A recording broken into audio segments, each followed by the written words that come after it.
Hello दोस्तों, welcome to Purvanchal academy. स्वागत है आप सभी को आपके अपने चैनल पूर्वांचल एकेडमी में।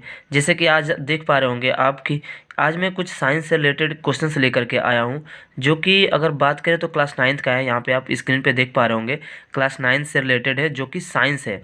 और साइंस से ही रिलेटेड मैं कुछ क्वेश्चंस यहाँ पे आप लोगों को सॉल्व करवाने वाला हूँ आज। जो कि अगर चैप्टर की बात करें तो चैप्टर आपका 11th नंबर की है। देख पा रहे होंगे आप यहाँ पे स्क्रीन पे चैप्टर 11th है।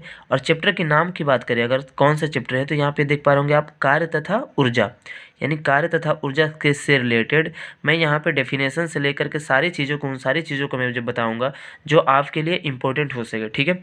और ये मेरी पूरी कोशिश रहेगी। तो कार्य तथा ऊर्जा की अगर बात करें तो यहाँ पे आप देख पा रहे होंगे इंग्लिश में अगर बोले तो वर्क एंड एनर्जी बोल सकते हैं। यानी वर्क से होता है कार्य, एनर्जी से होता है आपका ऊर्जा, यानी वर्क एंड एनर्जी या फिर कार्य तथा ऊर्जा। तो कार्य के बारे में सबसे पहले हम लोग जानेंगे कि कार्य का डेफिनेशन क्या होता है, उसका फॉर्मूला क्या होता है, कैसे उस पर सवाल बन सकता है, क्वेश्चंस बन सकता है। इन सारी चीज़ों के आज बताने वाले हैं, ठीक है। तो इसलिए आप हमारे साथ वीडियो के एंड तक बने रहिएगा और वीडियो को लाइक एंड शेयर जरूर करिएगा, क्योंकि लाइक करने से हमें कुछ ना कुछ मोटिवेशन मिलता है यार, ठीक है। जिसकी वजह से अपन कुछ काम करने की और भी अच्छे तरीके से मतलब आप लोगों को प्रोवाइड कराने की उम्मीद करते हैं। इसलिए लाइक करना ना भूलिएगा और वीडियो कैसा लगा कमेंट करके ज़रूर बताइएगा।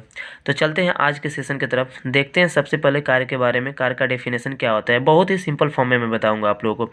जी एकदम मतलब जितना छोटा से छोटा हो सके आप लोगों को, वही मेरा प्रयास रहता है कि मतलब ताकि आपको आसानी से क्या हो सके, याद हो सके, ठीक है। ये हमारी कोशिश रहती है कि कितना शॉर्ट से शॉर्ट फॉर्म में मैं आप लोगों को बताऊं, जिससे कि आप आसानी से याद कर सको, क्योंकि लंबी बताने से कोई ज़रूरत नहीं होता है, ठीक है।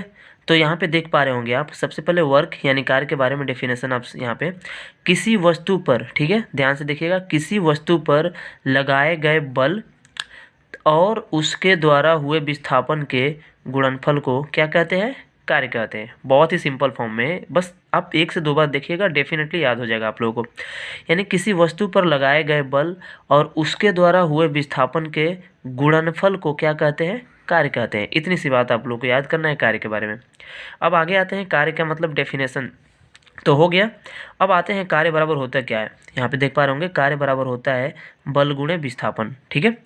कार्य बराबर होता है बल गुणे विस्थापन, जो कि अगर इंग्लिश में बात करें तो W इज इक्वल टू होता है F इंटू एस। ये वेरी वेरी इंपॉर्टेंट है, इस पर आपको क्वेश्चन मिलता है, ठीक है। कैसे बना पाएंगे, क्योंकि आप लोगों को फॉर्मूला याद करना चाहिए, याद करना होगा तभी जाकर के आप क्वेश्चन को कंप्लीट कर सकते हैं।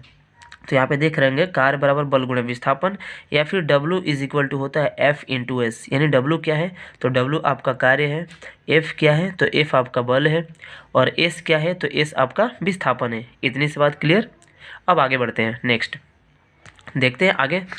आगे आपका है ये कार्य का SI मात्रक, ठीक है। तो कार्य का SI मात्रक के बारे में अगर बात करें तो कार्य का SI मात्रक क्या होता है आपका, ये जूल होता है। इतनी सी बात क्लियर। उसके बाद कार्य का CGS मात्रक की बात करें, कार्य का CGS मात्रक ये वेरी वेरी इंपॉर्टेंट है। पहले SI यानी उसके बाद CGS, यानी कार्य का SI पूछेगा तो आपका जूल होगा, अगर CGS मात्रक पूछेगा तो आपका अर्ग होगा। इन दोनों में डेफिनेशन मतलब ध्यान दीजिएगा अच्छे तरीके से कि अगर SI पूछा तो मतलब आपका जूल होगा, अगर CGS पूछा तो आपका अर्ग होगा।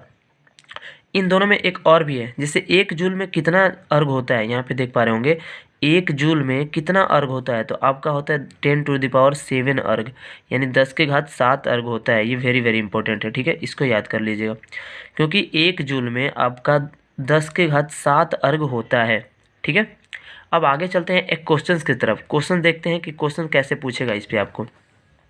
जैसे यहाँ पे देख पा रहे होंगे, यहाँ पे क्वेश्चन दे रखा है आपको कि एक पिंड पर 50 न्यूटन के बल लगाने से 100 मीटर की दूरी पर क्या होता है, विस्थापित होते हैं, ठीक है। विस्थापित हो तो कार्य की गणना करें, मतलब आपको कार्य पूछ रहा है। यहाँ पे दे रखा है कि एक पिंड पर 50 न्यूटन। अभी हम सबसे पहले हमें फाइंड करना होगा कि 50 न्यूटन है क्या, उसके बाद ये 100 मीटर है क्या। जब तक हम इन दोनों के बारे में नहीं बता पाएंगे तब तक हम तो कार्य को निकाल ही नहीं सकते हैं, फाइंड ही नहीं कर सकते। तो सबसे पहले हमारे माइंड में क्या होना चाहिए कि ये 50 क्या है और 100 क्या है। तो डेफिनेटली आप देख पा रहे होंगे 50 न्यूटन, न्यूटन का मतलब क्या, यहाँ पे बल भी दे रखा है आपको, सिंपल सा है, बल भी दे रखा है। और न्यूटन अगर बल नहीं भी दिया होगा तो न्यूटन बल का मात्रक होता है। यानी अब जाहिर सी बात है आप कह सकते हैं ना कि यानी F का मान यहाँ पे दे रखा है आपको कितना, 50 न्यूटन। इतनी सी बात क्लियर। उसके बाद जब 50 न्यूटन की बात करें तो अब 100 क्या है, ये 100 मीटर क्या है, 100 मीटर दूरी तो दे रखा है, यही तो दे रखा है ना, दूरी पर विस्थापित होती है, दिख रहा है। तो ये क्या है, मतलब एस का मान बोल सकते हैं, एस बराबर कितना है आपका 100 मीटर। और आपको लास्ट में पूछ ही रहा है कि कार्य की गणना करें, यहाँ पे देख पा रहे होंगे कार्य की गणना करें। कार्य यानी हमको डब्ल्यू फाइंड करना है। तो कैसे निकालेंगे, डब्ल्यू फाइंड करना है हमें, तो जाहिर सी बात है हमें सूत्र तो मालूम ही है ना, फॉर्मूला अभी मैंने बताया था जस्ट, यानी डब्ल्यू इज इक्वल टू होता है एफ इंटू एस। इतनी सी बात क्लियर। अब जहाँ पे एफ का वैल्यू है वहाँ पे रख दीजिए, जहाँ पे एस का वैल्यू वहाँ पे रख दीजिए। तो डब्ल्यू इज इक्वल टू अगर हम निकालें तो एफ का मान दिया था 50, यहाँ पे ऊपर है, एस का मान है आपका 100, दोनों को मल्टीप्लाई करा देंगे, आंसर आपका निकल के आ जाएगा। यानी डब्ल्यू इज इक्वल टू हो जाएगा कितना, 5 पे 30, यानी 5 पे 1 2 3 और क्या मतलब जूल, ये आपका जूल होगा। तो इस तरीके से आप डब्ल्यू का गणना कर सकते हैं, चाहे कैसे भी दो, कैसे भी दे, कभी डब्ल्यू का मान पूछ सकता है, कभी एफ का मान पूछ सकता है, कभी विस्थापन का मान एस का मान पूछ सकता है। तो इस तरीके से किसी भी तरीके से देगा तो आप आंसर ईजिली निकाल सकते हैं, ठीक है। अब आगे नेक्स्ट चलते हैं, नेक्स्ट में क्या है देखते हैं। ये आपका आगे ऊर्जा है, ठीक है।